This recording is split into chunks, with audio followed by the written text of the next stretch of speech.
अर्हन्तारम् नमो सिद्धाणम् नमो आयर्याणम् नमो उवच्छायाणम्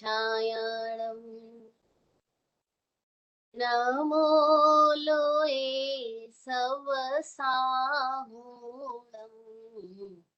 ऐसो पंचनमुक्तारो सव पावपनासनो मङ्गलानञ्च सवेसिं पढमं हवै मङ्गलम् पढमं हवै मङ्गलम्।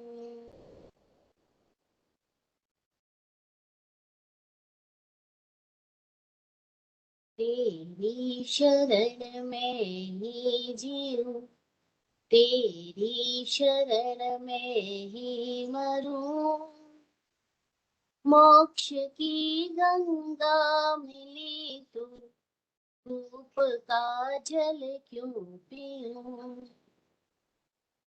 मैं हूँ बड़ा चित्तभ्रम प्रभु तुम ही परीक्षा लीजिए गुरुदेव दर्शन दीजिए गुरुदेव दर्शन दीजिए गुरुदेव दर्शन दीजिए गुरुदेव दर्शन दीजिए।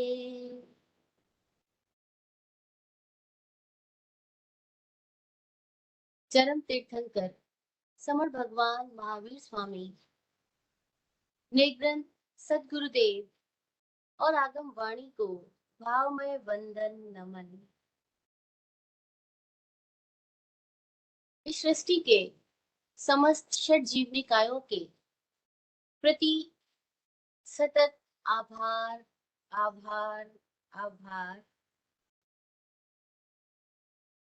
निर्ग्रंथ गुरुओं की प्रज्ञा आगम वाणी की देशना सबका मार्ग प्रशस्त करे सबका कल्याण हो सबका कल्याण।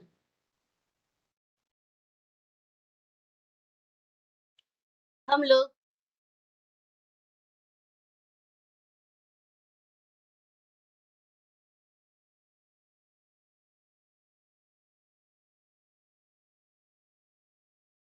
तत्वार्थाधिगम सूत्र के इस तीसरे सत्र में हम आज बात करेंगे कि यह जो सम्यक दर्शन है, यह सम्यक दर्शन क्या है, किसे कहते हैं सम्यक दर्शन। वाचक उमा स्वाति जी ने इन संक्षिप्त सूत्रों में किस प्रकार सम्यक दर्शन को, मोक्ष मार्ग को प्रकाशित किया। पहला ही सूत्र सम्यक दर्शन ज्ञान चारित्राणी मोक्ष मार्ग कहता है कि मोक्ष का मार्ग, मुक्ति का मार्ग सम्यक दर्शन ज्ञान और चारित्र का समवेत होना है, संयुक्त होना है। क्या ये दर्शन ज्ञान चारित्र केवल जैनों में ही होगा, केवल साधुओं में ही होगा, श्रावकों में ही होगा? क्या है ये सम्यक दर्शन ज्ञान चारित्र? इसको भी जरा हम थोड़ा ठीक से समझ लें। कोई भी तो ऐसा मनुष्य नहीं या कोई भी तो ऐसा प्राणी नहीं, प्राणी मात्र में वेदन की क्षमता है ही। हर एक प्राणी वेदन करता है, महसूस करता है। ऐसा कोई भी प्राणी नहीं जो महसूस नहीं करता हो। हर एक प्राणी ऐसा है जो, चाहे वो एक इंद्रिय हो या पंच इंद्रिय हो, अपनी पास मौजूद इंद्रिय की क्षमता से जानता है। जानना और महसूस करना हर एक प्राणी के अंदर मौजूद उसका स्वाभाविक गुण धर्म है। ऐसा कोई भी तो प्राणी नहीं इस दुनिया के अंदर में, ऐसे कोई भी जीव नहीं, ऐसी कोई भी चेतन सत्ता नहीं है जिसके भीतर जानने की, महसूस करने की अथवा कुछ न कुछ करने की संज्ञा, क्षमता ना हो। हमें ऐसा लगता होगा ये पत्थर पहाड़ क्या जानते हैं, लेकिन ये भी जानते हैं, ये भी महसूस करते हैं। धरती का कण कण महसूस करता है। नदी, नाले, तालाब, हर कोई, जिसको हम लोग जड़ कह देते हैं, प्रकृति कह देते हैं, वह कुछ भी जड़ नहीं है। चेतना का वो सूक्ष्मतम अभिव्यक्ति है, लेकिन जड़ नहीं है। और बड़े मजे की बात यह है कि आज विज्ञान भी इस अवस्था तक पहुंच चुका है। वैज्ञानिकों ने भी अपने प्रयोगों के द्वारा, अपने अनुभव के द्वारा ये बात सिद्ध की और प्रकट की, इस दुनिया में जिसको हम जड़ कहते थे, वो जड़ जैसा कुछ भी नहीं है, मैटर जैसा कुछ भी नहीं है। जो मैटर है वो भी एक एनर्जी का ही एकदम संक्षिप्त हो गया रूप है। एनर्जी सब कुछ है। वो मैटर और एनर्जी के वर्ड्स में बात करते हैं, और उन्होंने ये बात स्वीकार की कि जिसको मैटर कह रहे थे अब तक, जब उस मैटर को एक्सप्लोर किया गया तो पता लगा कि वो मैटर भी मैटर नहीं है। उस एक अणु में भी कितनी ऊर्जा छिपी है, और उसी ऊर्जा का उपयोग या दुरुपयोग करके आज हम इस भौतिक जगत के विकास और विनाश दोनों को देख रहे हैं। क्योंकि वह जड़ में भी, जिसको हम जड़ कह देते हैं, वह जड़ में भी जड़ता नहीं है, वहां भी कुछ चेतन तत्व है। पृथ्वी, पानी, अग्नि, वायु, वनस्पति, चलने फिरने वाले सारे त्रस्त प्राणी, इन सब के अंदर महसूस करने की, जानने की और अपने जीवन को अभिव्यक्त करने के लिए कुछ न कुछ प्रकार की क्रिया करने की क्षमता है। तो जो महसूस करना है उसी को दर्शन कहा, वह जो जानना है उसी को ज्ञान कहा, और वो जो करने की क्षमता है उसी को चारित्र कहा। तो ये तीनों अभिव्यक्तियां जीवन मात्र में है ही, जीवन मात्र में ये स्वाभाविक गुण धर्म है। अब क्या फर्क है संसार मार्ग और मोक्ष मार्ग में? संसार मार्ग का मतलब है चक्रीय गति। संसार शब्द का अर्थ है द व्हील, चक्र। तो जो चक्रीय गति है वो संसार मार्ग है। और एक मुक्त गति, जिसमें गति होते हुए भी गति नहीं है, इसको कह सकते हैं अगति में गति, वो मोक्ष मार्ग है। हम अपने जीवन को देखें, 24 घंटे में हमारी सारी दशाएं लगभग चक्रीय होती है, वर्तुल में होती है, एक सर्कल में होती है। हमारे भीतर वही वही स्थितियां है, कभी गुस्सा, कभी प्यार, कभी हंसना, कभी रोना, कभी मिलना, कभी बिछुड़ना, सुख दुख, ये सारी स्थितियां जो हमारे भीतर हो रही है और जिसमें हम अटैच्ड होते हैं, इन्वॉल्व होते हैं, ये सब कुछ क्या हो रहा है? ये वो चक्रीय गति है, सर्कल में है। और जो सर्कल में गति हो रही है, इसका मतलब है बार बार हम उसी जगह घूम रहे हैं, हम मुक्त नहीं हो रहे।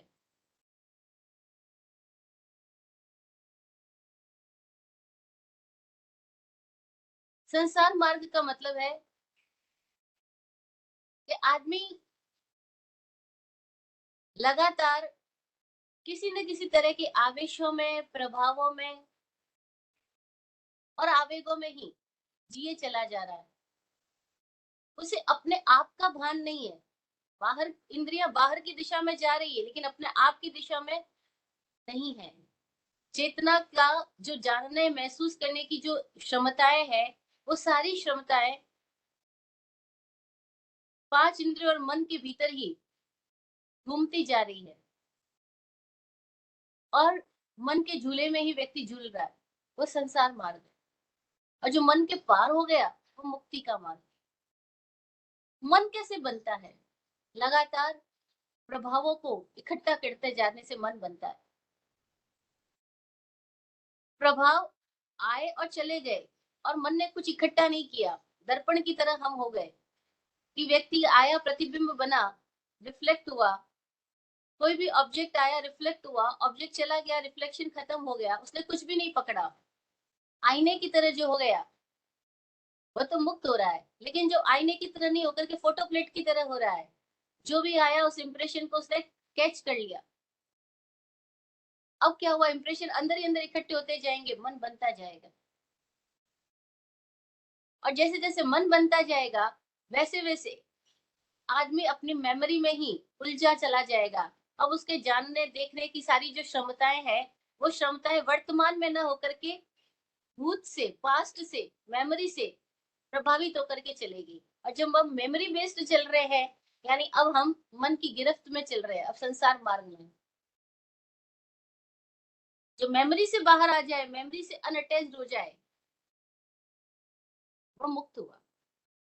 तो हमारे भीतर मुक्ति और संसार दोनों हमारे भीतर किस तरह से है, उसको हम पहले महसूस करें, जाने कि हम सब लोग जब तक मेमोरी के ही चक्र में चल रहे हैं, तब तक हम सब संसार में ही हैं। और वो जो मेमोरी है, वो लगातार बनती जा रही है, क्योंकि हम इंप्रेशंस इकट्ठे करते जा रहे हैं। और इंप्रेशन इकट्ठे करने की आदत हमारी बड़ी पुरानी है। हम खाली नहीं रह सकते ना, हमें लगातार इंप्रेशंस इकट्ठे करने की आदत हो गई है। तभी तो थोड़ी सी देर टाइम मिलेगा, हम मोबाइल देखने लग जाएंगे, हम चैट करने लग जाएंगे, हम न्यूज पढ़ने लग जाएंगे, हम बाहर से कोई ना कोई चीजों को इकट्ठा करके अपने भीतर डालते चले जाएंगे। ये जो इकट्ठा करके डालने की और फिर उसको पकड़ने की, फिर उसके अकॉर्डिंग सोचने की जो आदत है, यहाँ पे हम सम्यक नहीं रहे। सम्यक वह है जो समय में उपस्थित है, समय मात्र में है। जो समय मात्र में है वो किसी से प्रभावित नहीं होगा, किसी इंप्रेशंस के अंदर नहीं आएगा। अब ये स्थिति हम अपनी खुद से अनुभव करें, तो हमें मुक्ति मार्ग समझ में आएगा। वरना बातों में तो मोक्ष मोक्ष हमने बहुत बार बोला, बचपन से लेकर के अब तक कितनी बार, हजारों लाखों करोड़ों बार मोक्ष शब्द सुन लिया हमने। पर वो मोक्ष क्या है, मोक्ष के मार्ग की तरफ आदमी जाएगा ही क्यों? क्यों उसके भीतर मोक्ष की इच्छा पैदा होगी, मोक्ष की जिज्ञासा पैदा होगी? पैदा ही क्यों होगी? और जैसे जिंदगी चल रही है, इंप्रेशन इकट्ठे होते जा रहे हैं, लोग चलाए जा रहे हैं, हम चलते जा रहे हैं, धकाए जा रहे हैं, हम धकते जा रहे हैं। सारे प्रभाव आते हैं समय समय पर, और हम उन प्रभावों के अकॉर्डिंग ऊपर नीचे घूमते फिरते रहते हैं। इसी में तो हमको मजा आ रहा है, थके ही नहीं हम कभी अभी तक। और जिसने अपने पिछले सारे अनुभवों से अपनी जिंदगी की ऊब, नीरसता और थकान देखी नहीं, उसको क्या जिज्ञासा पैदा होगी, क्या इसके परे भी कोई जीवन है जिसमें जिंदगी की सारी ऊब, नीरसता, ये चक्रीय स्थितियां ये नहीं है? इसके परे भी क्या कोई जीवन है? लोग कहते हैं अगर ऐसे हो गया, पार ही हो गए, तो फिर हम नॉर्मल ही नहीं रह पाएंगे। हाँ, वो ठीक कह रहे हैं कि नॉर्मल नहीं रह पाएंगे, क्योंकि जो बीमारी है हमारी वो इतनी ज्यादा कॉमन है कि बीमारी नॉर्मल लगती है, और जो स्वास्थ्य है वो हमें अब नॉर्मल लगता है। अगर हम में से कोई व्यक्ति ऐसा हो जाए जिसके ऊपर दूसरों के प्रभाव ना पड़े, जो किसी के प्रभावों में विभावों में ना आए, आकर्षण विकर्षण में ना जाए, जो किसी भी तरह की चक्रीय स्थितियों में ना भटके, जो अपने भीतर अपनी ही मौत से जिए, अपनी ही समझ से जिए, अपने ही अनुभवों का साक्षी होते हुए जिए, कोई ऐसा हो जाए तो हम कहते हैं अरे ये तो फिर बोरी हो जाएगा, फिर हम पंचायती नहीं करेंगे, हम दुख तकलीफ की बातें नहीं करेंगे, हम हंसेंगे रोएंगे नहीं, तो इसमें क्या मजा आएगा? मतलब बीमारियां इतनी हमें प्यारी लगती है क्योंकि उसमें हमारा आदत बन चुका है, और वो आदत के प्रति हम कभी जागे ही नहीं। और फिर क्यों जागे? किसी को पता भी कैसे चलेगा कि वो बीमार है? अगर एक गांव में 10 लाख की आबादी हो और 10 लाख ही लोग बीमार हो, तो उन्हें क्या पता लगेगा स्वास्थ्य जैसा क्या चीज होती है? कभी कोई वहां स्वस्थ व्यक्ति आए और वो बताए कैसे मैं स्वस्थ हूँ, कैसे मैं आराम से भोजन कर सकता हूँ, पचा सकता हूँ, और तुम लोग भोजन कर भी नहीं सकते, कर सकते हो तो पचा नहीं सकते, तुम लोग बीमार हो। तो कहेगा अच्छा ऐसा भी होता है क्या? बस ऐसे ही हमारी जिंदगी में जब कोई ज्ञानी पुरुष आए, कोई मुक्त पुरुष आए, तो उनकी समाधि वाली अवस्था, उनकी मौज वाली अवस्था देख करके शायद जिज्ञासा पैदा हो। अच्छा, ऐसा भी संभव है क्या कि शरीर में वेदना हो लेकिन पीड़ा ही ना हो? वेदना है लेकिन कोई दुखी ना है, चारों ओर सब कुछ सहता है लेकिन भीतर में कोई आसक्ति नहीं है। क्या ऐसा भी पॉसिबल है क्या? ऐसा भी पॉसिबल है क्या कि किसी को शूली चढ़ाया जा रहा है लेकिन वो शूली को भी ऐसे ले रहा है जैसे सिंहासन हो? क्या ऐसा भी पॉसिबल है क्या कि कोई आकर के नाक डस रहा है, कोई आकर के कान में कीले ठोक रहा है, कोई आकर के पैरों के नीचे लकड़ियां जला रहा है, लेकिन हमारी मौज में कोई फर्क ही ना पड़े? ऐसा भी पॉसिबल है क्या कि कोई सिर पे अंगारे रख दे और फिर मेरे चेहरे की मुस्कान ही ना जाए? हाँ, कोई एक ऐसा पुरुष हमारी जिंदगी में कभी देखने को मिले तो शायद जिज्ञासा पैदा हो, अच्छा ऐसा भी पॉसिबल है। लाइफ जीने का, जिंदगी जीने का ये भी एक तरीका है कि जहाँ हमें कोई दूसरा डिस्टर्ब कर ही नहीं सकता, कोई डिस्टर्ब कर ही नहीं सकता। दूसरा बोले तो अपना विचार भी या किसी का भी कुछ डिस्टरबेंस ही ना रहे। Without any disturbance life possible है क्या? हम बाहर की दृष्टि से देखें तो विदाउट एनी डिस्टरबेंस तो पॉसिबल ही नहीं है। यहाँ तो डिस्टरबेंस है, कभी मक्खी मच्छर आएंगे, कभी कुछ सताएगा, कभी कुछ, कभी कोरोना वायरस आ जाएगा। तो हम इस फिजिकल वे में देखें तो लाइफ में डिस्टरबेंस लगातार है, लेकिन क्या कोई ऐसा जीवन है जिसको सारे डिस्टरबेंस के बावजूद भी कोई डिस्टर्ब कर ही नहीं सकता है, उसको डिस्टर्ब किया ही नहीं जा सकता? क्या ऐसी अवस्था है कोई? हाँ, ऐसे समाधिवान लोग हैं जिन्हें देख करके ये जिज्ञासा आ सकती है, अरे ये हमेशा अपने केंद्र में कहीं स्थित रहते हैं कि बाहर चारों ओर कुछ भी होता हो लेकिन उनके भीतर कुछ हिलता नहीं है। क्यों नहीं हिलता? क्योंकि वो कंपन पैदा करने वाले, जो मेमोरी के कारण कंपन पैदा होते थे, उनसे वो व्यक्ति दूर हो चुका है, बियॉन्ड हो चुका है, वो मन के बियॉन्ड हो चुका है। ऐसे लोग हैं। हाँ, ऐसे लोग, तीर्थंकर, निर्ग्रंथ सतगुरु, ऐसे कोई हमारी जिंदगी में देखने को मिले तो शायद ये पैदा हो सकता है कि जीने का एक ये भी तरीका है। वरना नॉर्मली हमें पता भी नहीं चलेगा कि कोई मुक्त होकर के भी जी सकता है क्या। तभी तो हम लोगों ने धारणा बना ली कि मोक्ष मतलब मरने के बाद होने वाली अवस्था। पर ये जैन दर्शन ऐसा है जो स्पष्ट कहता है कि मोक्ष मतलब जीने जीते जी होने वाली अवस्था। वो जो मर जाता है, जिसमें बॉडी भी समाप्त हो जाएगी, जिसमें पूरा व्यक्तित्व चला जाएगा, उसको निर्वाण शब्द दिया। इसीलिए मोक्ष और निर्वाण दो अलग अलग स्थितियां बताई गई। जैनागमों में इस बात को स्पष्टता कहा गया कि नथि अमोक्षस्य निर्वाणम, जो अमुक्त नहीं हुआ है, जो मुक्त नहीं हुआ है, उसका निर्वाण नहीं होता। मुक्ति पहले घटित होती है, निर्वाण तब घटित होता है जब आयु कर्म भी क्षीण हो जाएगा, जब शरीर भी विदा हो जाएगा। उसको निर्वाण का, उसको मोक्ष नहीं का। मोक्ष तो वो है जो जीते जी हो रहा है। मोक्ष जीने का वह तरीका है जब हमारे भीतर कोई भी तरह की मेमोरी हमें प्रभावित नहीं कर रही है, कोई मान्यता प्रभावित नहीं कर रही है। और मेमोरी से ही मान्यताएं पैदा होती है। मेमोरी का जब बहुत एक अलग अलग सब्जेक्ट में अलग अलग तरह की मेमोरीज हमारे भीतर जब इनकलकेट कर दी जाती है, बचपन से सिखा दिया जाता है, और हमने तो वो सीखा जो हमको सिखाया गया। जैसे हम पैदा हुए, हमें सिखाया गया इसको मम्मा बोलना, इसको पापा बोलना, इसको दादा दादी बुआ चाचा चाची, फिर इनको मारा साहब बोलना, इसको मंदिर बोलना, इसको पाशरा बोलना, इसको मस्जिद बोलना। अब ये सारी मेमोरी है। अब ये इसी वजह से हमारे भीतर में कितनी तरह की मान्यताएं पैदा हो गई, मान्यताएं यानी धारणाएं पैदा हो गई। अब धीरे धीरे हमारा माइंड प्रिजुडाइज्ड हो गया हर चीज के प्रति। जैसे हमारे दिमाग में सिखा दिया गया ये अच्छा ये बुरा, ये पाप ये पुण्य, ये सही ये गलत। तो अभी सही गलत, अच्छा बुरा, बड़ा छोटा, ये सारे हमारे भीतर में डाले गए बाहर से प्रभाव है। ये धारणाएं हैं, और ये धारणाएं हमारे अपने आप को देखने की क्षमता में बाधक है। हम अब खुद को नहीं देख सकते, हम खुद से नहीं देख सकते। हमारे भीतर देखने की क्षमता है, लेकिन देखने की क्षमता के ऊपर ये धारणा इतनी गहरी आ चुकी है कि अब हम देख ही नहीं पा रहे। हम अपने से नहीं देख रहे, हम उन विचारों से देख रहे हैं जो विचार हमारे भीतर बढ़ दिए गए हैं। उन प्रभावों से देख रहे हैं। और वो प्रभाव सबको अलग अलग घरों में पैदा होने वाले, अलग अलग संस्कृतियों में पैदा होने वाले लोगों को अलग अलग तरह की धारणाएं जमा दी गई। जैसे किसी को जमा दिया गया बस एक अल्लाह ही सब कुछ है, बाकी कोई सर्वशक्तिमान है ही नहीं, एक अल्लाह ही सर्वशक्तिमान है। और जो इस अल्लाह को नहीं मानता है वो सब काफिर है, वो सब वो सब कुफ्र है, उन सबको मार दिया जाने योग्य है वो। अब उनके भीतर धारणा बन गई कि जो हमारे अल्लाह को मानेगा बस वही सही है। अब ऐसी किसी तरह के भीतर में धारणा बन गई कि कोई फला देवी देवता को मानेगा वही सही है, वो फला धर्म ही श्रेष्ठ है, फला जाति ही श्रेष्ठ है, गर्व से कहो हम ये है वो है। अब ये सारी धारणाएं हैं, चाहे वो देश के नाम पे हो, धर्म के नाम पर हो, संस्कृति के नाम पर हो, अपने परिवार के संस्कार और रिवाजों के नाम पर हो, ये सारी मान्यताएं हमारे भीतर है। और इन्हीं मान्यताओं के चश्मों से हम इस पूरी दुनिया को देखते रहते हैं।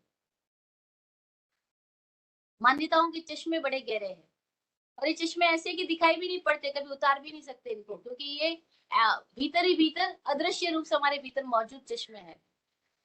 अब इन चश्मों के साथ ही हम देखते हैं, इसीलिए हम लोगों का कोई ना कोई नामकरण करते हैं, यानी विशेषण देते हैं उनको, उनको कोई ना कोई नाम दे देंगे। वो नाम कैसा, जैसे ये लोग ये तो बड़े पापी होते हैं, ये लोग ये तो बड़े अधार्मिक होते हैं, ये लोग ये बड़े धार्मिक होते हैं। अब हमने सबको नाम दे दिया, विशेषण दे दिया, एडजेक्टिव्स ऐड कर दिए। अब हम चीजों को एज इट इज नहीं देख करके उनको एडजेक्टिव्स के साथ देखते हैं, चाहे वो किसी जाति पंथ कौम बिरादरी को लेकर के हो, चाहे वो किसी भी क्षेत्र को लेकर के हो, हमने सबके साथ में एडजेक्टिव्स ऐड कर दिए हैं। अब जो हमारे भीतर में देखने की क्षमता है वो क्षमता प्रभावित हो गई, आवृत हो गई, उस पे आवरण आ गया, और दर्शन पे आवरण आ गया, इसीलिए दर्शनावरणीय बन गया। अब वो दर्शन सीधा सीधा नहीं हो रहा, जबकि दर्शन हमारा स्वभाव है, देखना महसूस करना हमारा स्वाभाविक गुण धर्म है कि हम महसूस करें, हम देखें। लेकिन हमारे देखने और महसूस करने के बीच में क्या आ गया, सबके द्वारा दिए गए बहुत सारी धारणाएं मान्यताएं, जिसको हम संस्कार बोलते हैं, वो सब आ गए। हम इसको संस्कार बोलते हैं, एक्चुअली ये संस्कार नहीं तो विकार है। ये तो हमारी अपनी देखने की क्षमता को विकृत कर रहे हैं, विकार है जो हमको बचपन से दे दिए गए। और न केवल बचपन से, अनुभवी लोगों की भाषा में कहें तो न जाने कितनी सदियों से, कितने जन्मों से, कितने ही पिछली चली आ रही प्रवाह के अंदर हम इसी तरह से बहते चले आ रहे हैं। हम सब प्रवाह में प्रवाहित होते जा रहे हैं, जिसको भगवान महावीर ने कहा ये अनुस्रोत में सब कोई बह रहा है। अनुस्रोत यानी धारा में बह रहा है, सब लोक चाल में, भेड़ चाल में चल रहे हैं, कि अनुस्रोत में हम सब चल रहे हैं। अब कोई इस अनुस्रोत के बीच में जाग जाए, प्रवाह के बीच में जाग जाए, होश में आ जाए, और वो कि मैं अब किसी और के प्रभाव नहीं लूंगा, कौन क्या बोल रहा है उसकी भाषा से मैं अपने आप को देखने की क्षमता को डिस्टर्ब नहीं करूंगा, मैं खुद खुद से जानूंगा। अब ये बड़े साहस की बात है, ये बड़े साहस की बात है कि कोई व्यक्ति यह कहे कि मैं किसी किताब को पढ़ रहा हूँ लेकिन मैं उसके लेखक और उसके विचारों से प्रभावित नहीं होऊंगा, मात्र देखूंगा, मात्र सुनूंगा, मात्र पढ़ूंगा, लेकिन मैं अपना ही विवेक का इस्तेमाल करूंगा। ऐसे कौन लोग होंगे, अंगुली पे गिने जाए उतने लोग भी मिल जाए तो बड़ी बात है। महावीर ऐसे व्यक्ति हुए, बुद्ध ऐसे व्यक्ति हुए।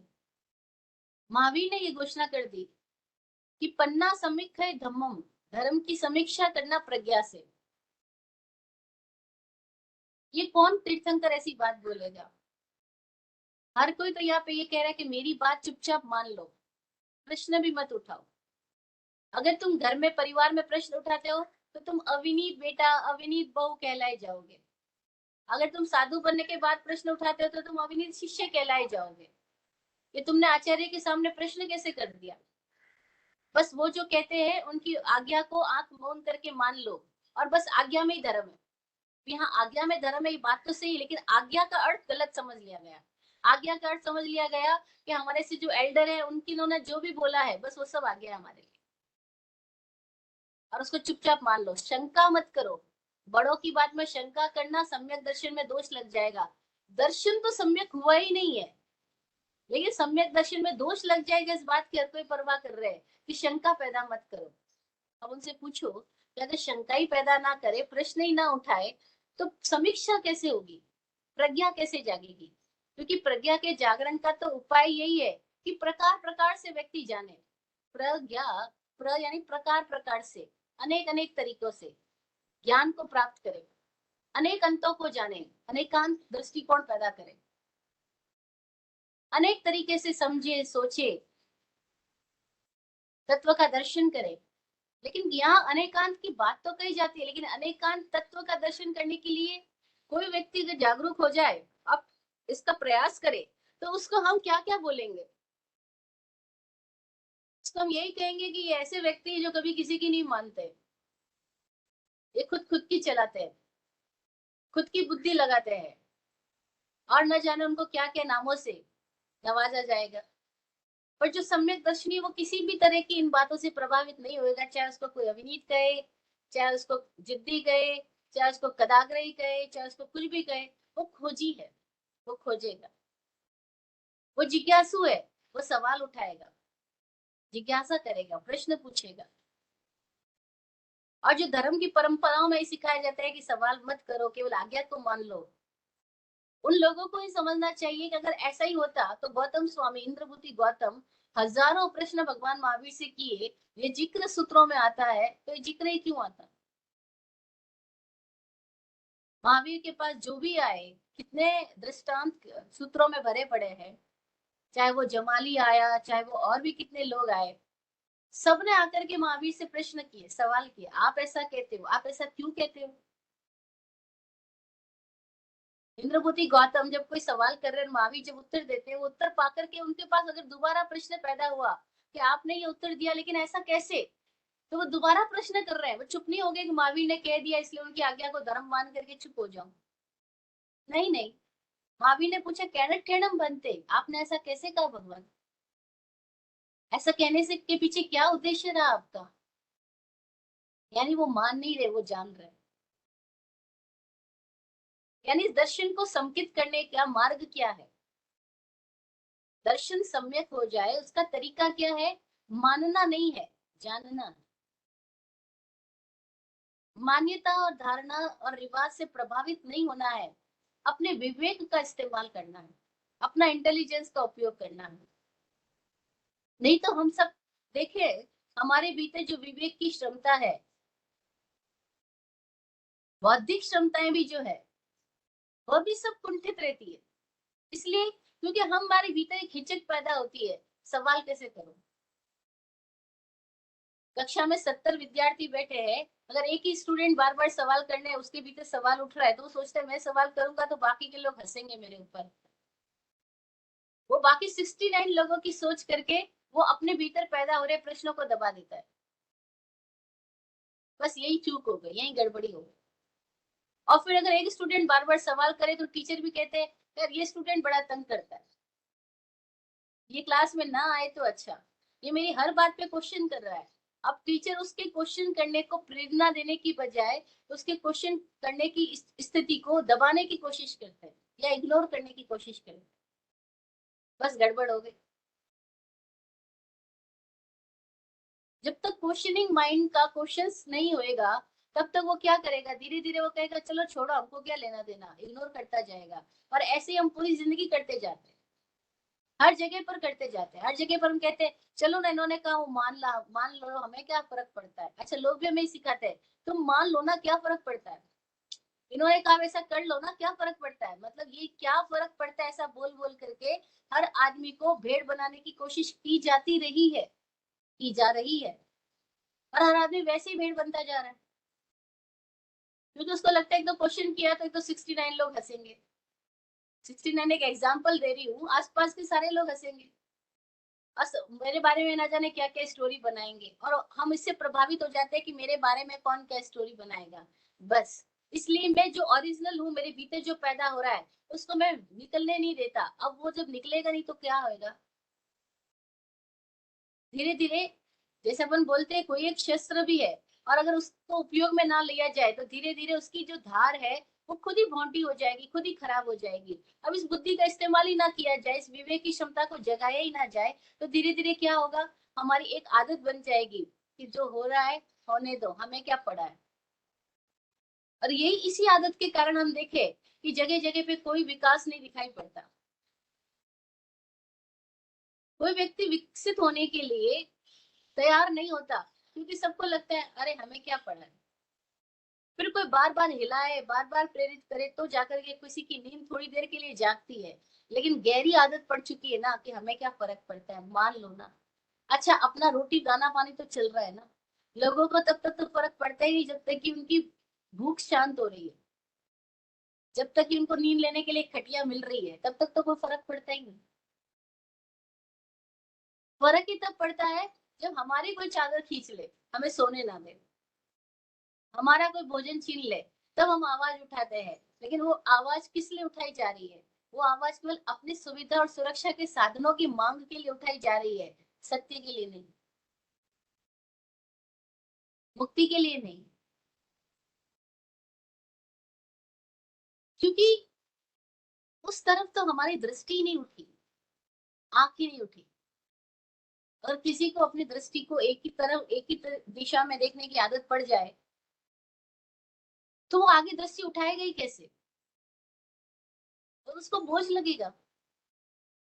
जैसे आज हम देखते हैं, बहुत सारे लोगों को स्क्रीन के ऊपर लगातार घंटों काम करना पड़ता है, अपने लैपटॉप स्क्रीन पे, कंप्यूटर स्क्रीन पे, मोबाइल स्क्रीन पे। और उनको लगातार उसी स्क्रीन पे देखने की आदत पड़ जाने की वजह से क्या होता है, अब दूर देखने का विजन जो है डिस्टर्ब हो गया, क्योंकि आदत ही नहीं रही। खुले में देखने की आदत ही नहीं रही, वो एक बंद कमरे में एक ही स्क्रीन के ऊपर लगातार घंटों बैठने की वजह से आंखों का भी विन्यास चेंज हो गया, आईसाइट वीक हो गई। अब जैसे ये आईसाइट वीक हो गई क्योंकि एक ही दिशा में चल रही है और एक ही जगह पे लिमिटेड चीजों को देख रही है, ठीक ऐसी हमारी भीतरी आईसाइट भी वीक हो गई, क्योंकि उसकी क्षमता का उपयोग ही नहीं किया जा रहा है ना। उसको तो जो सोच पकड़ा दी गई है उसी सोच के वर्तुल में घूमने की स्थिति हो गई है। तो हम देखें दर्शन, दर्शन मतलब स्वाभाविक देखना, स्वाभाविक महसूस करने की जो क्षमता है हमारी, स्वाभाविक जानने की जो क्षमता, ज्ञान है हमारी, और फिर उस ज्ञान और दर्शन के अकॉर्डिंग आनंद में जीने की अवस्था जो हमारी है, वो हमारी क्यों डिस्टर्ब है?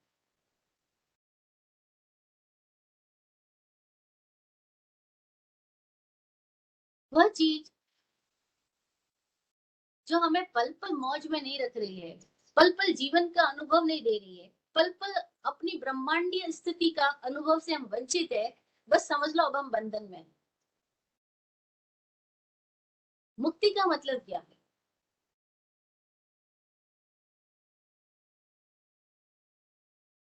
कैसे अनुभव हो मुक्ति का? मुक्ति यानी क्या? लोग खिड़कियों में बैठ कर के पक्षियों को उड़ते हुए देखते हैं और सोचते हैं ये कितने मुक्त है, मजे से उड़ रहे हैं, और हम कहाँ घर की चार दीवारी में कैद है। ये एक बंधन दिखलाई पड़ा। और ये बंधन कैसा दिखलाई पड़ा? एक फिजिकल कैद हमें समझ में आई। ठीक ऐसे ही हमारे भीतर एक मेंटल कैद है। हम देखें, हम बार बार विचारों में क्यों जी रहे हैं? बिना विचार के जिया जा सकता है? हाँ, विचार है जो दर्शन के ऊपर आवरण है। दर्शन पे आवरण क्या है? विचारों का।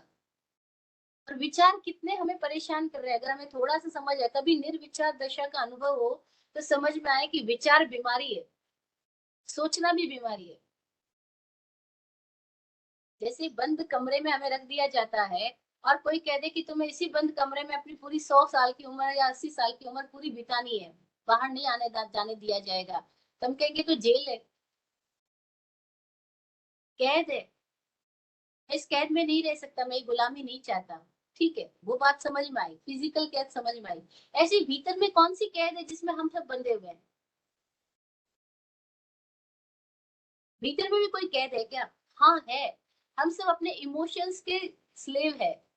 हमारे भीतर जो इमोशंस चलते हैं, हमें पता ही नहीं कब कैसे सुख दुख आता है, कैसे डिप्रेशन आ जाता है, कैसे मैं परेशान हो जाता हूँ, स्ट्रेस्ड हो जाता हूँ। ये सब मेरे को पीड़ित कर रहे हैं। इसके परे भी कोई जिंदगी है? हाँ है। विचारों के परे कोई जिंदगी है? हाँ है। विचार इटसेल्फ विकार है।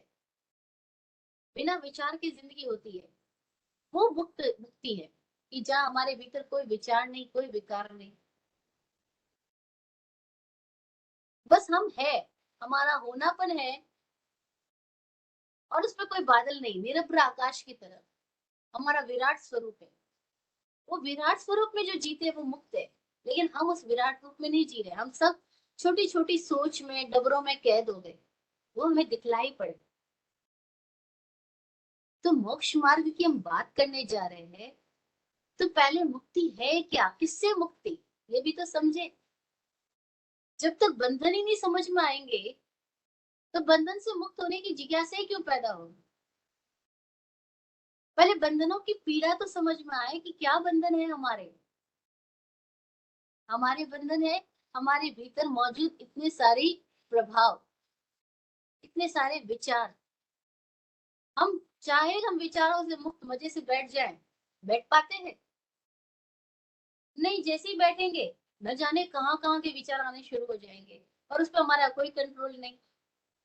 हमें पता ही नहीं विचार आ कहाँ से रहे हैं, हमें पता ही नहीं इन विचारों की स्विच को बंद कैसे किया जा सकता है, अथवा विचारों की इलेक्ट्रिसिटी का सही सही समय पे उपयोग कैसे किया जा सकता है। हमें कुछ भी नहीं पता अपने मन के बारे में, अपने विचारों के बारे में, अपनी नींद के बारे में, अपने शरीर के बारे में हमें कुछ भी नहीं पता। हमारे शरीर में भोजन डाला वहां तक पता है, लेकिन भोजन के बाद में डालने के बाद डाइजेस्ट कैसे हुआ हमें नहीं पता। वो सब कुछ हमारे अंदर तंत्र में हो रहा है, लेकिन इस तंत्र में क्या क्या हो रहा है हमें कुछ भी तो नहीं पता। अपने से तो कुछ भी नहीं पता, किताबें पढ़ करके हमने कुछ शब्द सीख लिए हैं, लेकिन अपने से, अपने अनुभव से हमें कुछ भी नहीं पता अपने आप के बारे में। और शब्द सीख लेने को हम ज्ञान समझ लेते हैं। तो देखिए, दर्शन पे जो आवरण है वो विचारों का है, और ज्ञान पे जो आवरण है वो शब्दों का है। इतने शब्द इकट्ठे कर लिए कि जो स्वाभाविक जानने की क्षमता है हमारे भीतर की, वो क्षमता ही अवरुद्ध हो गई, कुंठित हो गई। हम स्वाभाविक तौर से जान सकते हैं कौन क्या है, अपने आप को भी जान सकते हैं, लेकिन हमारे भीतर इतने सारे शब्द हमको पकड़ा दिए जाते हैं, और उन शब्दों की वजह से, शब्दों का संग्रहालय हम ऐसे बन गए कि हमें अब निशब्द स्थिति का पता ही नहीं है। और फिर उल्टी समझ क्या दे दी गई, उल्टी समझ ये है कि शब्दों को जो इकट्ठा करता है उसको हम ज्ञानी समझते हैं। आज दिन तक हमको ये सिखाया गया, जिसने बहुत ज्यादा शब्द इकट्ठे कर लिए हैं, जो शब्दों का कलाकार जादूगर बन गया है, शब्दों की आकृति अच्छे अच्छे बना सकता है, मतलब बहुत सारे शब्द जोड़ सकता है, हम उसको ज्ञानी कह देते हैं। और बचपन से हमारे भीतर में इतने शब्द भरे जा रहे हैं, वो सारे शब्द भरे तो इसलिए गए थे कि हम उस शब्द से केवल एक व्यवहार चला सके, एक परिचय कर सके, लेकिन उस शब्दों की आड़ में सारा परिचय, सारा ज्ञान खत्म हो गया। तो वापस स्थिति क्या है, मुक्ति का मार्ग क्या है, कि हम उस प्रवृत्ति में तो गए थे जहाँ हमने शब्द सीखे, उस प्रवृत्ति में तो गए थे जहाँ हमने परंपराएं, मान्यताएं, रिवाज, धारणा, इन सब से हम गुजरे, लेकिन अब इन प्रवृत्ति से निवृत्ति में आ जाए तो मुक्ति है।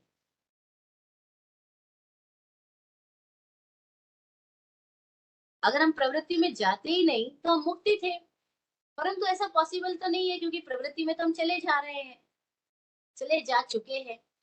अब इस प्रवृत्ति से कैसे निवृत्ति में आ जाए, वो कला सीख ले, वो मोक्ष का मार्ग है।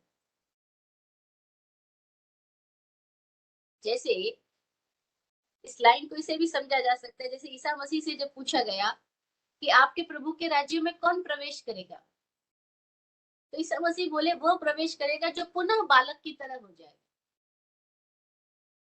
अब पुनः बालक की तरह होने का मतलब क्या है, कि बच्चा मोक्ष मुक्त नहीं होगा, क्योंकि बच्चा के भीतर में सारी संभावनाएं हैं बीज रूप में, अभी वो बीज वृक्ष नहीं बना है, सारे हार्मोन्स है, सारी क्षमताएं हैं, लेकिन सब सुप्त है। और मजे की बात ये कि सुप्त को जगाने के लिए उसको गुजरना तो प्रवृत्ति में से ही पड़ेगा, प्रवृत्ति से गुजरे बिना तो मार्ग ही नहीं है। लेकिन जब वो प्रवृत्ति से गुजर रहा है, अब उसको ये समझ आ जाए कि ये जो तरीके हैं ये सब मेरे को आवृत कर रहे हैं, मेरे स्वाभाविक अवस्था को डिस्टर्ब कर रहे हैं, और मेरे को अपनी स्वभाव दशा में जीने का आनंद लेना है। तो वो क्या करेगा कि बाहर के सारे आवरणों को इस भांति लेगा कि जैसे हमको भूख लगी, हमने भोजन किया, लेकिन उस भोजन का रस लिया और फिर भोजन को वापस, उसमें से जो पदार्थ निकले जाने योग्य है उनको निकाल दिया, सार सार को ले लिया और निस्सार को छोड़ दिया, जिसको कबीरदास बोलते हैं कि साधु वह है कि सार सार को गही ले होता दे उड़ाए। तो वे सारे शास्त्र है, ग्रंथ है, सूत्र है, इन सब में भी हमें क्या करना है, सार सार को ले लेना है और बाकी थोता दे उड़ाए, सबको उड़ा देना है। जैसे कई लोग आते हैं सवाल करते हैं कि हमने इतने प्रवचन सुने लेकिन हमें कुछ याद क्यों नहीं रहता। वो सोचते हैं ये बीमारी है कि हमें याद नहीं रहता, ये परेशानी हमारी हमारी कमजोरी है कि हमें याद नहीं रहता। हम कहते हैं बहुत अच्छी बात है कि आपको याद नहीं रहता। बोले क्यों? मैंने कहा बताओ, आपने 10 दिन पहले जो खाना खाया था याद है आपको, क्या खाया था? बोले नहीं याद नहीं है। 10 दिन तो छोड़ो, कल जो खाया वो भी याद नहीं है। दिमाग लगाना पड़ेगा कल क्या खाया था। तो बहुत अच्छी बात है, लेकिन खाना गया ना शरीर में, उसने शरीर का निर्माण कर दिया और बाकी चीजें निकल गई, निकलने योग्य निकल गया अवशिष्ट पदार्थ। तो उस खाने से जैसे सार ले लिया और खाने को भूल गए, परंतु शरीर तो बन गया। इसी तरह से सुने हुई बातों में से सार ले लो, जीवन में उतार लो, याद रखने की कोई जरूरत नहीं है, बाकी सारे शब्दों को जाने दो। सारे वर्ड्स को केवल चम्मच की तरह लो, कि चम्मच के माध्यम से हम भोजन अंदर ले जाते हैं, चम्मच को वापस बाहर निकाल देते हैं। बस ऐसे ही शब्द के माध्यम से कोई समझ अपने भीतर जाग जाए, बस उतना ले जाओ और वापस शब्दों को निकाल दो। तो व्यक्ति की ज्ञान क्षमता जो है वो आवृत नहीं होती। दर्शन क्षमता मेमोरी मान्यताएं प्रभावों से आवृत हो गई और ज्ञान शब्दों के संग्रह से आवृत होती जा रही है। दर्शन का विपरीत मान्यताएं, ज्ञान का विपरीत जानकारियां। जितनी जानकारियां हैं उतनी ज्ञान में बाधा है। इंफॉर्मेटिव नॉलेज जितनी इकट्ठी कर ली हमने, उतना ही हमारी सहज जानने की क्षमता जो है वो बाधित हो रही है। और जो करने की क्षमता है उसमें कौन बाधक बन रहा है? उस जो हमारी भीतर की करने की क्षमता है, एक्चुअल में तो अकर्ण में ही जीना है, कुछ करने में नहीं जाना, लेकिन फिर वो स्वाभाविक जो करना आएगा वो क्यों डिस्टर्ब हो रहा है? क्योंकि हम बाहर के प्रदर्शन से प्रभावित हो रहे हैं। हम प्रदर्शन में नकल करते हैं और जैसी नकल में चले गए, वैसी हमारी जो स्वाभाविक क्रिया होनी थी वो नहीं होकर के अब नकल क्रिया हो जाएगी, किसी की फॉलोइंग हो जाएगी। और जैसे हम किसी को फॉलो करते हैं, अब हम स्वाभाविक नहीं होंगे। जैसे लोग किसी का गाना सुनते हैं, फिर उस गाने की पैरोडी बनाते हैं और उस गाने में क्या करते हैं, गाना सुना किसी में, उसमें पिया शब्द आया, उसकी जगह गुरु शब्द डाल देंगे और समझेंगे धार्मिक भजन गा रहे हैं। वही म्यूजिक है, वही शब्दों में थोड़ा सा हेर फेर करके वो समझते हैं अब तो हम धार्मिक भक्ति कर रहे हैं। अब कितनी गजब की बात है, यहाँ भी नकल है, यहाँ भी अनुकरण है। अपना म्यूजिक नहीं, अपने शब्द नहीं, अपने भाव नहीं है, किसी और के भाव है, किसी और के शब्द है, उसमें खाली हेरा फेरी हमने कर दी। और ऐसी हेरा फेरी हर जगह कर रहे हैं। ये तो एक एग्जाम्पल है कि हम देखें जगह जगह भक्ति जो की जाती है, भक्ति करवाई जाती है धार्मिक माहौल में, वहाँ भजनों के नाम पे क्या चलता है, फिल्मी गानों की पैरोडियां चल रही है। और वही उनका म्यूजिक चुरा करके वो अपना म्यूजिक पे वहां म्यूजिक बजा रहे हैं और समझ रहे हैं कि हम भक्ति कर रहे हैं। पर ये इतना ज्यादा प्रवाह चल पड़ा है कि लोग इसी को धार्मिक भक्ति समझते हैं, उनको पता ही नहीं असली भक्ति क्या है। और पता चली गई कैसे? क्योंकि इसका जो बीमारी है वो बड़ी तादाद में है, वो हर जगह मौजूद है। जब हर जगह वही चीज मौजूद है तो लोग उसी को ठीक समझते हैं, उसी को सत्य समझते हैं, उसी को सही समझते हैं। और इसी तरह से हम सब हर जगह पर विज्ञापनों के प्रदर्शनों के प्रभाव में आकर के नकल क्रिया करते हैं। तो हमारा चरित्र है वो सम्यक नहीं है, सहज नहीं है, स्वाभाविक नहीं, ये हमें दिखलाई पड़े। तो हम बात कर सकते हैं मुक्ति मार्ग क्या, सम्यक दर्शन ज्ञान चारित्राणी मोक्ष मार्ग। दर्शन ज्ञान चरित्र का सम्यक होना, तीनों का संयुक्त अवस्था में होना, तीनों में कोई अंतराल नहीं होना, वह मुक्ति का मार्ग। मुक्ति का मार्ग का मतलब क्या है कि इसी क्षण हमारे साथ जो कुछ भी हो रहा है, हम उसके आगोश में नहीं जाएंगे, हम उसकी प्रवाह में बहेंगे नहीं। हमारे भीतर एक सेंटर है जो कहीं प्रभावित नहीं हो रहा है, हम खुद उस सेंटर पे सेंट्रलाइज हो जाएं, बस मुक्ति हो गई। शरीर तो चल रहा है, सारा काम हो रहा है, लेकिन हम सेंट्रलाइज है।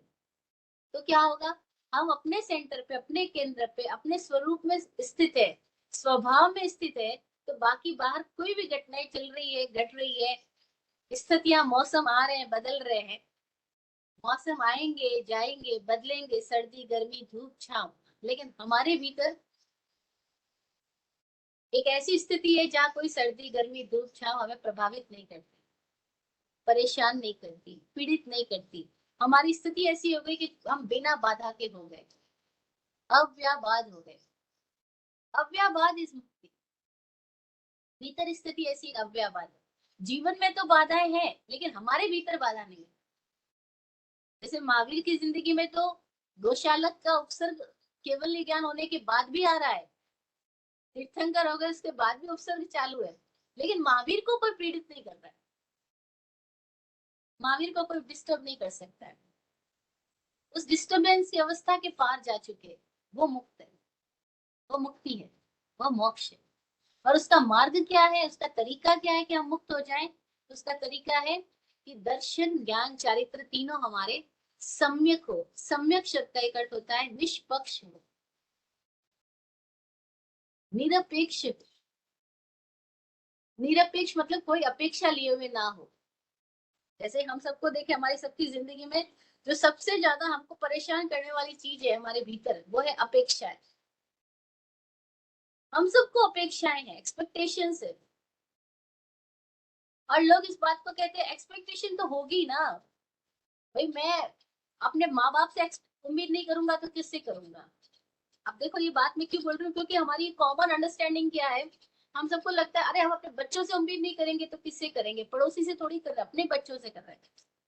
टीचर बोलते हैं हम अपने स्टूडेंट से ही तो उम्मीद कर रहे हैं, स्टूडेंट बोलता है हम अपने टीचर से ही तो कर रहे हैं, प्रिंसिपल बोल रहा है हम अपने टीचर से ही तो उम्मीद कर रहे हैं। मतलब एवरीवन इज लाइक कि पूरी एक चेन है, यहाँ हर कोई एक दूसरे से उम्मीद कर रहा है, अपेक्षा कर रहा है। और 2 दिन पहले एक साध्वी जी का फोन आया, कहती है महाराज जी हम कैसे समझाएं, समाज वाले लोग, इनको मैं इतनी बार बोल चुकी, समाज के जिम्मेदार लोग है, पदाधिकारी लोग है, लेकिन ये हमारी सुनते ही नहीं, इनके कान पे जू ही नहीं रहती। क्या इनसे उम्मीद ना करें कि समाज में ऐसी ऐसी चीजें लाएं, ऐसे ऐसे कार्य करें? मैंने कहा उम्मीद करी क्यों रहे हो? बोल रहे वो आते उनके कान पे जू नहीं, मैंने कहा वो तो आते ही मजबूरी में है, वो पदाधिकारी लोगों को तो आना इसलिए पड़ रहा है क्योंकि उन्होंने चतुर्मास करवाया और उनकी इज्जत नाक का सवाल है। जो वो नहीं दिखाई देंगे तो सारे लोग पूछेंगे, वो कौन से मन से आ रहा है, आपको सुनने के लिए थोड़ी आ रहा है, किसको उपदेश सुनना है, कौन आना चाह रहा है?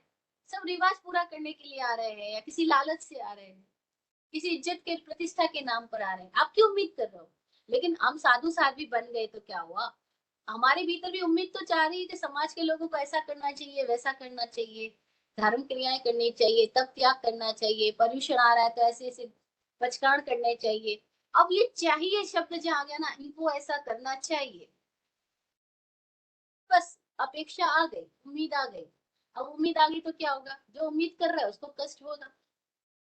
क्यों कष्ट होगा? क्योंकि उम्मीद करने का मतलब क्या हुआ, उम्मीद करने का मतलब ये हुआ कि मैं अलग वो अलग, और उससे मुझे कुछ चाहिए। अब मैं अलग वो अलग, बस यही पर सारा जाल है। सम्यक होने पर ना मैं अलग ना वो अलग, कुछ अलग नहीं रहेगा। फिर जैसा है वैसा दिखाई पड़ेगा, पर जैसा है वैसा दिखाई पड़ ही नहीं रहा है, इसके पहले हमारे भीतर में इतनी सारी अपेक्षाएं आ गई। स्वामी आनंद गंज जी जैन परंपरा में संत हुए, श्वेतांबर मूर्ति पूजक समाज में बड़े अद्भुत व्यक्ति हुए। कोई स्वामी आनंद गंज जी जैसे कोई विरले लोग होते हैं। उन्होंने अपने अनुभव से, उनके भीतर के अनुभव और भक्ति से काव्य फूटा, और उस काव्य के अंदर वो श्रमता है कि अगर कोई व्यक्ति निष्पक्ष होकर के उस काव्य में ही गोते लगाए तो न जाने वो भी कौन सी अनुभूति के शिखर पे पहुंच जाए। स्वामी आनंदगंज जी कहा करते थे कि अवधू निरपख विरला कोई, अवधू निरपख विरला कोई, हे अवधू, कोई विरला ही है जो निरपख है। निरपख यानी निरपेक्ष है, निष्पक्ष है, किसी पक्षपात में नहीं, निरपख है। क्योंकि वो भी देख रहे थे कि समाज में क्या चल रहा है। सारे साधु संतों को भी समाज के जो मुखिया लोग हैं उनके कहने में चलना पड़ता है, और ये समाज के जो मुखिया लोग हैं वो तो अज्ञानी लोग हैं, और वो जो ज्ञान के पथ पर चलने वाले लोग हैं उनको भी अपने कंट्रोल में रखना चाहते हैं।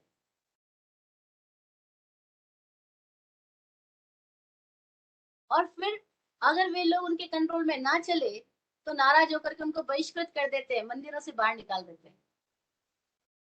अभी फिलहाल ये घटना होके रही है इन्हीं कुछ दिनों के अंदर। बॉम्बे में मौजूद बहुत सारे मुनिराजों को मंदिरों से इसलिए निकाल दिया गया क्योंकि वो उन समाज के मठाधीश पीठाधीश लोगों का कहना नहीं मान रहे। बस। अब बताओ, क्या साधु स्वतंत्रता के लिए आया था, स्वतंत्रता के लिए मुक्ति के मार्ग पे चलने के लिए साधु बना था, या वो सामाजिक राजनीति के दलदल में फंसने के लिए साधु बना? और सपोज ऐसा कोई व्यक्ति वो ये समझ अपनी अंडरस्टैंडिंग से आए कि मैं तो साधु बना इसलिए था कि स्वतंत्र हो सकूं, और यहाँ पर भी अलग अलग तरह के समाज के बंधन है, मुझे इस बंधनों में नहीं जीना, और वो इस पंथ को छोड़ दे, तो बाकी सारे लोग क्या बोलेंगे? अभी कॉमन अंडरस्टैंडिंग क्या है हमारी? अरे वो महाराज ही भ्रष्ट है, छोड़ दिया। कोई नहीं सोचेगा कि उनके भीतर ये इंटेलिजेंस है कि उनको समझ आ गया कि मैं मुक्ति के मार्ग के लिए आया हूँ, मैं बंधन के लिए नहीं आया हूँ, और मैं क्यों गुलाम बनूं रिवाजों के नाम पे, और इन पैसे वालों की धमकी से मैं क्यों डरूं? निकल जाए। जरूरी है क्या कि व्हाइट कपड़ों से कोई कल्याण होएगा? जरूरी है किसी पंथ परंपरा का अनुयायी बनने से कल्याण होएगा? सम्यक दर्शनी को दिखाई देगा कि ये तो पाषंड मूढ़ता हो गई। सम्यक दर्शनी में तीन तरह की मूढ़ताएं नहीं पाई जाती: देव मूढ़ता, लोक मूढ़ता और पाषंड मूढ़ता। देव मूढ़ता का मतलब है कि वो किसी देवी देवता का पिछलग्गू नहीं होता, किसी भी देवी देवता में शरणा नहीं तलाशता, कोई देवी देवता की पूजा भक्ति करके ये मान्यता स्थापित नहीं करता कि इससे मेरा को स्वर्ग मिल जाएगा, मोक्ष मिल जाएगा, मेरी आत्मा का कल्याण हो जाएगा, ये देवी देवता मुझे तार देंगे। इस तरह की कोई देव मूढ़ता सम्यक दृष्टि में नहीं पाई जाती। क्यों नहीं पाई जाती? ऐसा नहीं कि वो किसी देवी देवता का अपमान कर रहा है या आश्चादना कर रहा है, तो सिंपल सी बात है, वो कहता है देवी देवता जहाँ है वहां है, मुझे किसी और से क्यों उम्मीद कि कोई और मुझे तारेगा? और कोई और ने बंधन डाले ही नहीं तो कोई और कैसे मुक्त करेगा? बंधन भी मेरी अपनी मान्यता और सोच के है, तो मैं अपनी मान्यता और सोच से प्रभावित होकर के इसी क्षण से जीना चालू कर दूं, तो मुझे कौन रोकता है? भाई भगवान महावीर जो साधना काल के लिए निकले, तो किताबों में उल्लेख आता है कि इंद्र उनके शरण में आया, उनको प्रणाम किया और बोला कि मैं देख रहा हूँ कि आप जिस पथ पे जा रहे हो वहां बहुत सारे संकट आने वाले हैं, तो क्या मैं आपकी सेवा में रह लूं ताकि मैं उन संकटों को दूर कर सकूं? महावीर ने मना किया, नहीं देव, नहीं इंद्र। महावीर ने इंद्र का अपमान नहीं किया, इंद्र की आश्वासना नहीं की, विराधना नहीं की, बड़े प्यार से इंद्र को कहा, नहीं इंद्र, नहीं देवराज, मुझे आपकी सहायता की जरूरत नहीं है, और आप मेरी सहायता करने मत आइए। आप अपनी मौज में रहिए, मैं अपनी मौज में हूँ।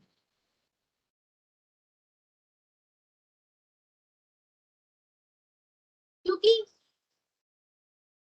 बाहर कहीं है ही नहीं जो हमें डिस्टर्ब कर रहा है। डिस्टर्ब तो हम हो रहे हैं, हम हो रहे हैं अपने भीतरी कारणों से। ये बात उसको दिखलाई पड़ रहा है, जिसको ये बात दिखलाई पड़ जाती है कि मैं अपने ही कारणों से डिस्टर्ब होता हूँ, वो अब किसी और से सहायता क्यों मांगेगा, शरणा क्यों तलाशेगा? वो अपने आप को ही ठीक करेगा, करेक्ट करेगा। तो सम्यक दर्शनी में देव मूर्ता नहीं होती, वो किसी देवी देवता का पिछलग्गू नहीं होता। जैसे कई लोग बोलते हैं आरती करते हुए, स्तुति करते हुए, देवी देवताओं की स्तुति करते हुए कि भैरव जी मुझे तार देंगे, पद्मावती माँ तार देगी, अम्बे माँ तार देगी, ये मुझे मोक्ष दे देंगे। नहीं नहीं, वो खुद ही मुक्त नहीं हुए। पहली बात तो, जो खुद ही मुक्त नहीं हुआ वो किसी को तो मुक्ति दे ही नहीं सकता। जिसके पास जो होगा वही तो वो देगा। प्रश्न पैदा हो सकता है फिर लोग क्यों करते हैं? लोग चमत्कारों पे भरोसा करते हैं, लोग अपने आप पे भरोसा नहीं करते। लोग अपनी क्षमताओं को जगाने की बजाय ये कोशिश करते हैं कि कोई दूसरा आकर के उनका सहायता कर दे।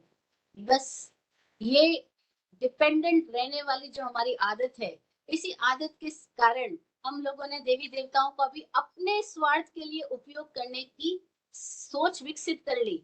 और फिर क्या होता है कि 100 लोग जा रहे हैं किसी मंदिर, किसी दरबार में, और 100 में से 5, 10, 20, 50 लोगों का काम तो होना ही था, अपने तरीके से होना था, लेकिन उनका फल टूट के उनकी झोली में गिरना था और उनको लग गया कि बस देवता ने मुझे दे दिया। अब जब देवता ने दे दी और देवता दे सकते तो वो 100 को दे देते, 100 में से 10 को ही क्यों मिला? लेकिन बस ऐसे ही चलता है और ये प्रवाह सदियों से चला आ रहा है और लोग इसी प्रवाह में बहते जाते हैं। सम्यक दर्शनी देव मूढ़ नहीं होता, वो मूढ़ नहीं होता। प्रेम होना, रिस्पेक्ट करना इज डिफरेंट थिंग। और मूड हो जाने का मतलब अपनी मति का उपयोग करना बंद कर दिया। बस किसी एक धारणा के लगाव में इतने गहरे घुस गए कि अब वो धारणा ही उनका जीवन बन गई, वो मूर्ता है। ऐसी सम्यक दृष्टि में लोक मूर्ता नहीं पाई जाती। लोक मूर्ता का मतलब है कि लोग क्या कहेंगे, इसको बोलते हैं LKK फैक्टर। ये LKK फैक्टर, लोग क्या कहेंगे, हम सबकी जिंदगी में इतना गहरा घर कर चुका है कि किसी को इवन देन अपने बच्चे को कोई बात कहनी है तो मम्मी क्या बोलेगी, ए ऐसा कर ले वरना पता है लोग क्या कहेंगे। अरे वो डायरेक्टली खुद नहीं कह रहे कि मैं क्या कहूंगी, अपने ऊपर जिम्मेदारी नहीं ले रहे, क्योंकि अपने ऊपर जिम्मेदारी ले तो बच्चा समझा भी सकता है माँ को कि माँ तुम इस बात से परेशान मत होना, मैं ये करने जा रहा हूँ। लेकिन माँ ये नहीं कहेगी कि मेरे को बुरा लग रहा है, माँ कहेगी अरे परिवार वाले क्या कहेंगे, अरे मोहल्ले वाले क्या कहेंगे, अरे समाज वाले क्या कहेंगे।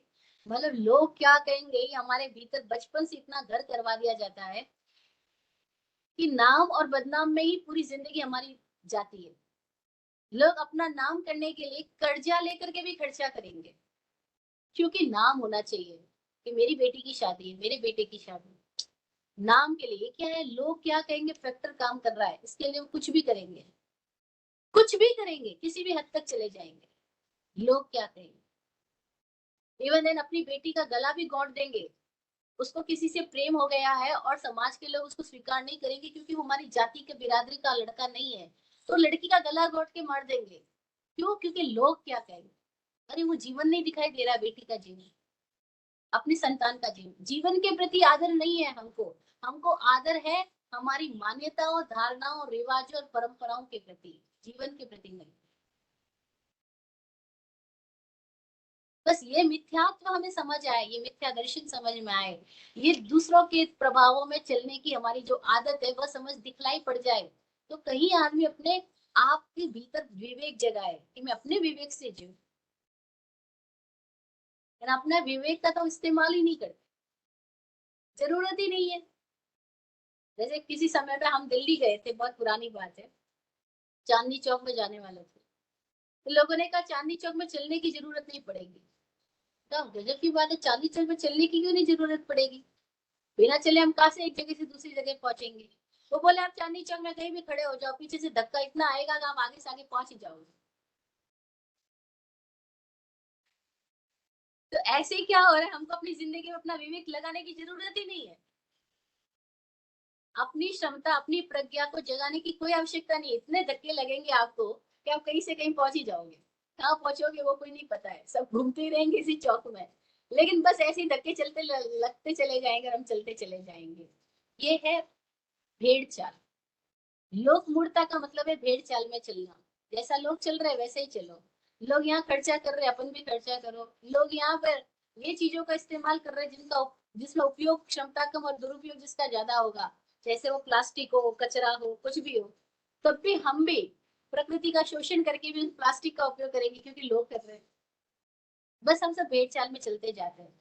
हमारे भीतर अपनी समझ डेवलप नहीं होती कि हम घर कैसे बना रहे हैं। अभी हम लोग मनाली में थे, आज पुणे में हूँ, कुछ कई सेशन हमारे मनाली में हुए हैं।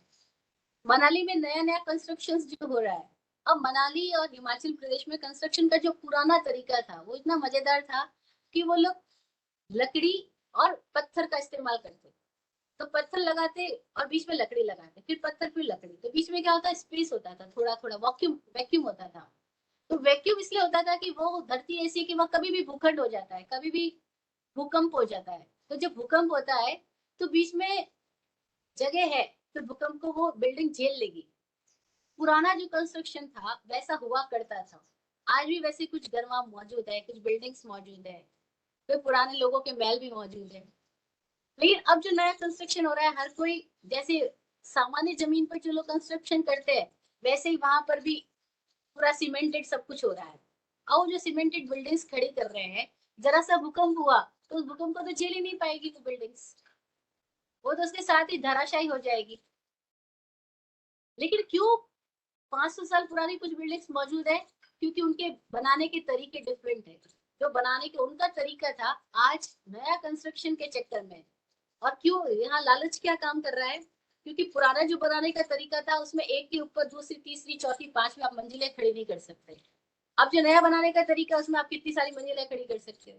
तो ये लालच है कि बहुत सारी फ्लोर आ जाएगी छोटी थोड़ी प्लॉट पे, तो इसलिए लोग उस तरीके के कंस्ट्रक्शन कर रहे हैं जो कि उस एरिया के लिए बिल्कुल भी उचित नहीं है। लेकिन लालच में आकर आदमी कर रहा है। अब यहाँ अपना विवेक कोई क्यों लगाएगा? लोग प्रवाह में चल रहे, उसने अगर 4 मंजिलें बिल्डिंग खड़ी कर दी है, तो मैं कैसे 5 मंजिलें खड़ी कर सकता हूँ, 7 मंजिल खड़ी कर सकता हूँ? अब सब लोग सही क्या है इसको नहीं सोच करके उस जगह के लिए उचित क्या है उसका विवेक लगाने की बजाय जो प्रवाह है उसमें चलेंगे हर जगह पर।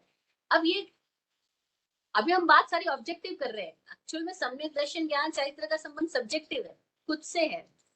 लेकिन खुद में ही हम खुद है ही नहीं, और हम जिसमें जहां चल रहे जैसे जी रहे उसमें भी हम सब बाहर चल रहे, प्रवाह में चल रहे हैं। हमें दिखलाई पड़े तो शायद हम जाग सके, बीमारी दिखलाई पड़े तो शायद हम अपनी बीमारियों के प्रति सजग हो सके, कि कैसे हम देव मूड बने हैं, कैसे हम लोक मूर्ता है, और कैसे हमारे अंदर पाषंड मूर्ता है। पाषंड मूर्ता तीसरी तरह की मूर्ता है। पाषंड का मतलब होता है मार्ग। जैसे जैन सूत्रों में आता है पर पाषंड, स्वपाषंड। पाषंड शब्द का होता है मार्ग। वो जो मार्ग, वो जो पंथ, वह जो पंथ हमें मिला है, उस पंथ में हम लोग क्या हो गए, पंथ में हमें कुछ मान्यताएं मिल गई और हम उस मान्यताओं में मतांध हो गए। तो जो किसी पंथ और मत का अंधा हो गया है, अब वो अंधा बन के चाहे लगाव करता है और अंधा बन के चाहे द्वेष करता है, विद्वेष करता है, दोनों स्थिति में वो सम्यक दर्शन नहीं रह पाता। अब हमको कैसे कैसे पंथ मिल गए, जैसे हम जैनों की बात करें तो दिगंबर, श्वेतांबर। अब दिगंबर पंथ वालों को लगता है बस दिगंबर ही साधु होते हैं, दिगंबर ही मोक्ष हो सकता है। श्वेतांबरियों का तो ना कोई साधु है, ना इनका कभी कल्याण हो सकता है, ना मोक्ष हो सकता है, क्योंकि तो कपड़ा छोड़ते ही नहीं है। अब ये क्या हो गया, पाषंड मूर्ता हो गई। अब लोगों को अपने अपने मत के प्रति ऐसा लगाव पैदा हो जाता है कि बाकी सारे लोग तो उनको तुच्छ लगते हैं, अधर्मी लगते हैं, पापी लगते हैं। जैसे एक जगह हम बैठे थे, तो किसी लड़की ने अपनी दादी के सामने बोल दिया अपने फ्रेंड का नाम, और उस फ्रेंड का नाम से प्रतीत हुआ कि ये तो किसी मुस्लिम लड़के का नाम है। और वो दादी इतना चिल्लाई उस अपनी पोती के ऊपर, तूने एक मुस्लिम लड़के के साथ बात कर ली, दोस्ती कर ली। वो बोली लड़का लड़का में क्या फर्क पड़ता है, वो मुस्लिम है हिंदू है, हम तो बात कर रहे हैं, हम फ्रेंड्स हैं, हम एक क्लास में पढ़ते हैं, हम साथ जाते हैं। बोले नहीं, कल से ऐसा नहीं करोगे, वैसा नहीं करोगे, किसी मुस्लिम से बात नहीं करो। क्यों नहीं करना? कि सारे मुस्लिम ऐसे होते हैं। अब ये क्या हो गया, पाषाण मूर्ता हो गई। सब व्यक्ति अलग अलग है, लेकिन हमने एक व्यक्ति को नहीं देखा, हमने उस व्यक्ति को उसकी जात से, उसके बिरादरी से, उसके गोत्र से इतनी कुछ स्टोरी बना ली है। हम बात करते हैं धर्म की, जो धर्म की बात करते हैं वो सबसे धर्मांध लोग हैं, धर्म के अंधे लोग हैं, जिनको धर्म ही दिखलाई नहीं पड़ता। धर्म के मार्ग पे धार्मिक लोग तो दिखलाई मुश्किल से पड़ेंगे, धर्म के मार्ग पे जो लोग दिखलाई पड़ेंगे वो धर्मांध लोग हैं, धर्म के अंधे बने हुए लोग। और ऐसे अंधे लोगों को इतने वर्ग भेद सिखा दिए गए हैं कि फला गज के साधु ऊंचे हैं, बाकी के गज के नीचे हैं, ये अच्छे हैं, ये शिथिलाचारी है, ये क्रियावादी है, ये वो है, वो है। इतने सारे विशेषणों से हम व्यक्ति को देखते हैं, हम कभी किसी व्यक्ति को मिलते ही नहीं, हम कभी किसी व्यक्ति को मिलते ही नहीं, देखते ही नहीं। हम मिलते हैं अपने मन में बनी हुई धारणाओं से, हम देखते हैं अपने मन में मौजूद प्रतिमाओं को। जैसे आप किसी से मिलने जा रहे हो और उसके पहले कोई लोग बोल दे, अरे आप जिनको मिलने जा रहे हो पता हो कितने बड़े आदमी है, पता है समाज में उनका क्या रुतबा है, पता है उनकी इंडस्ट्री कितनी बड़ी है। मैं बताऊं, पहली बार मैंने दिल्ली में ये बात है इस तरह की सुनी थी, जब मैं दिल्ली गई, मैं कहती हूँ मैं जैसे दिल्ली ना गई होती तो दुनिया ना देखी होती मैंने। पहली बार जब हम राजस्थान से निकले दिल्ली में गए, वहां लोग कैसे बात करते थे कि 10 करोड़ का आदमी है, ये 50 करोड़ का आदमी है। तो सोचती ये आदमी 50 करोड़ का मतलब क्या हुआ। तब तो मैं बहुत छोटी थी, अभी तो धीरे धीरे अकल आई कि हाँ वहां आदमी को नहीं देखते, वो लोग उसके पीछे का स्टेटस देखते हैं कि वो करोड़ कितना है, कितने करोड़ का आदमी है। तो ये इसका मतलब क्या हुआ, हम नहीं देख रहे कि सामने कौन है, हम नहीं देख रहे, हम उसको महसूस ही नहीं कर रहे जो सामने है। हमने उसके प्रति पहले ही धारणा बना ली है कि बस ये विधर्मी लोग हैं। अब हमने जो माइंड में इमेज बना ली है, हम उस इमेज से मिलते हैं। इमेज बना ली बहुत बड़ा आदमी है, तब हम उसके सामने जाएंगे हम एकदम छोटे हो जाएंगे, क्योंकि हमारे माइंड में इमेज होगी बहुत बड़ा आदमी है, क्योंकि बहुत बड़ी इंडस्ट्री का मालिक है वो। क्या पता वो उतने बड़े कर्जे में हो, क्या पता उसके घर में उतने ही ज्यादा परेशानियां हो, लेकिन हमें कोई लेना देना नहीं है, हमें व्यक्ति को मिलना ही नहीं है, हम व्यक्ति को नहीं मिलते, हम इमेजेस को मिल रहे हैं। तो जो इमेजेस हमारे माइंड में चल रही है वो सब दर्शन नहीं है, मिथ्या दर्शन। सम्यक दर्शन नहीं है, मिथ्या। सम्यक दर्शन क्या होता, वर्तमान में वर्तमान को मिलते हैं। वो 14 अगस्त कुछ हुआ था, भारत पाकिस्तान जुदा हुए थे, वो पास्ट की बात हो गई ना।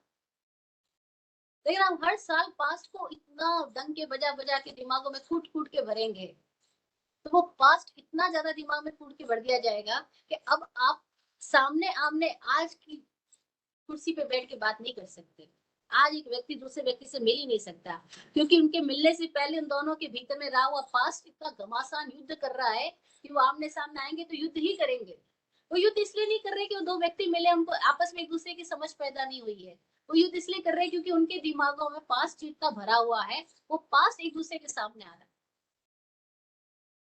ये बात घर घर में भी है, भाई भाई में भी है, पति पत्नी में भी है, हर जगह पर है। इतनी अपेक्षाएं, इतना पास्ट का आग्रह, और ये सब की वजह से सम्यक दर्शन हो ही नहीं पाता। हम देखें हमारी तकलीफ क्या है, मिथ्या दर्शन क्या क्या है। देव मूढ़ता, लोक मूढ़ता और पाषंड मूढ़ता जब तक है तब तक सम्यक दर्शन नहीं है। सम्यक दर्शनी वह है जो अपना विवेक इस्तेमाल करता है, जो अपनी प्रज्ञा को जगाता है, जो सारी जानकारियों को भी सार रूप में लेता है और शब्द रूप में इकट्ठा नहीं करता है, जो अपने आप को मेमोरी से अप्रभावित रख करके वर्तमान में जीने का साहस करता है, वह सम्यक दर्शनी हो सकता है। सम्यक दर्शन ज्ञान चारित्राणी मोक्ष मार्ग, ये सम्यक दर्शन क्या है, इसकी परिभाषा वाचक उमा स्वाति जी सेकंड सूत्र में करते हैं। तत्वार्थ श्रद्धानम सम्यक दर्शनम, तत्वार्थ का श्रद्धान सम्यक दर्शन है। क्या है तत्व, क्या है उसका अर्थ, क्या है उसका श्रद्धान, जिसको सम्यक दर्शन कहा गया है। इस सूत्र की व्याख्या हम फिर नेक्स्ट सेशन में करेंगे। आज इतना ही, आज का समय हो गया। आप सबने बहुत ध्यान से प्रेम से सुना, धन्यवाद। ओम शांति। जी। हाँ जी, कल्याण है।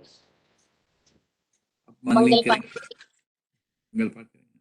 आप फूलो फलो वो जिंदगी मखमल मुलायम, आप फूलो फलो वो जिंदगी मखमल मुलायम, आपकी हर खुशी पे है हमारी जान सदकी।